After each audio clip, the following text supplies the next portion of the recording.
Так, эмне кылсам жалкоолук кетет, өтө жалкоо болуп калдым, келип атам дейт. Жашоого эч аракет кылбай атам, курстарга барып атам, эч жардамы жок.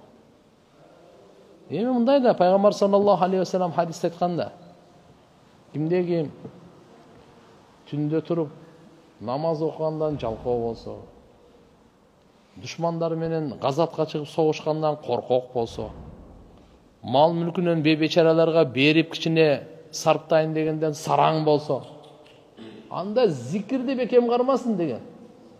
Жалкоолорго зикирди бекем кармаш керек. Экинчи, Алла Тааладан дуа кылыш керек. Эртең менен кеч Аллахумма инни ауду бика анил аджз вал касал, минал аджз вал касал.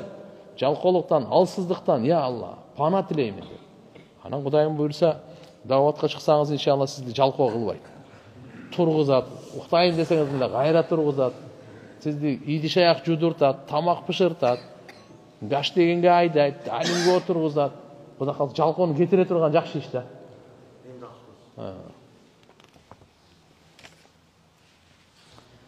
Сапарда жүрүп асыр намазын каза болуп калды. Казасы 2 рекет менен толукталабы же 4 рекет менен толукталабы? Деле касыр намаздардын казасы кандай тартип менен толукталат? Алла разы болсун баарыбыздан. Сапарда эгерде каза болуп калса, үйүңүзгө келгенде деле 2 рекет окуйсуз казасын. Эгерде сиз үйүңүздө туруп 4 рекет каза болуп калса, сапарга чыкканда деле 4 рекет казасын окуйсуз. Түшүнүктүбү? Каза кандай болсо, то есть ада деп коебуз ошо убагында. Азыр мисалы мына бүгүн мына жерде куптан Кудай сактасын, асырда каза кылып алды да. Москвага учуп кетти.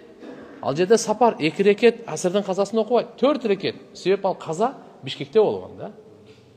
Эми Москвага кетти эле, ал жерде каза болуп калды асыр намазы. Бишкекке келди. Келгенден кийин бул жакта муким. Ошо 2 рекет касырдын казасын окуйт. Түшүнүктүбү? Кайсы учурда каза болсо, ошо, кайсы учурда фарыз болсо, 4 рекеттүү же 2 рекеттүү, ошонун казасы ошондой болот. Азыркы заманыбызда блогер же болбосо журналисттер абийирсиз адамды күнөө иштерге түрткү кылуучу маалыматтарды, программаларды хайп деп жайылтып жатышат. Максаты эл арасында атактуу, таанымал болуш үчүн. Ахиретте буларды кандай азап күткөнүн пайгамбарыбыз айткан беле. Эми бул жерде 2 маселе бар да. Элге жаман нерсени, жаман маалымат таркатпаш керек. Арам нерсеге чакырбаш керек. Ким бир жакшылыкка чакырса, ошо жакшылыкка канча адам келсе, ошонун сообу буга шериктеш болот. Бир жаман иш кылып, ошо жамандыкка чакырса, канча жамандык ошонун аркасынан аткарылса, ошонун күнөөсүнө бул кылбаса, өлүп кетсе да аркасынан шериктеш боло берет. Бир жаман ишти баштап койду, өлүп калды. Анын аркасынан 1000 киши ошо жаман ишти кылды. 1000дин күнөөсүнө бул шериктеш. Демек, ошо блогер балекет кылганда мен жакшы эле түшүнбөйм булардын нерселерин. Бирок кандай болбосун, ошо маалымат таласында арам нерселерди таркатпайлы. Жаман нерсе, бузукулук нерсени таркатпайлы. Бул сураныч бул.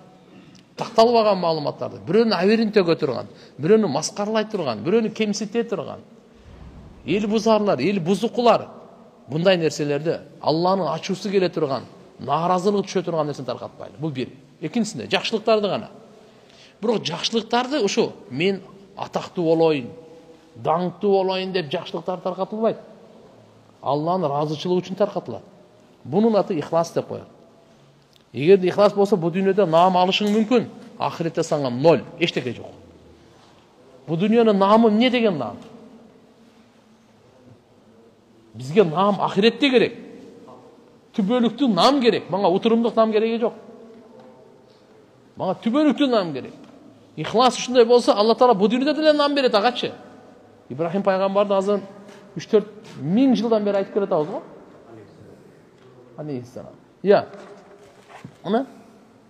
Ошон үчүн иншалла буларга мен оюм ушундай.